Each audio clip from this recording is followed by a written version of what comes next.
Watch closely. This is not a magic trick. Instead, it's a remarkable feat of engineering, a clever way to bring down an old 40-story hotel in the heart of Tokyo. 138.9 メーター。 We've gone from a height of about 138 meters to about 80 meters today, Taisei's Hideki Ichihara tells us.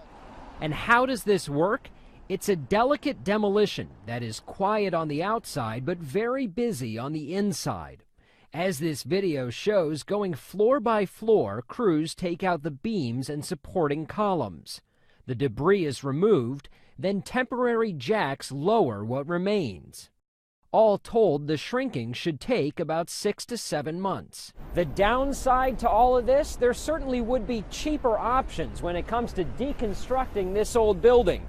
But this method is clean, it is efficient, and it's not disturbing the neighbors.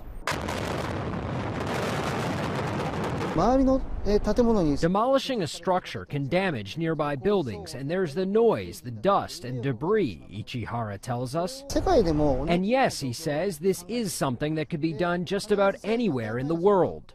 A clever alternative that shows what goes up can come down, slowly but surely. Alex Zolbert, CNN, Tokyo.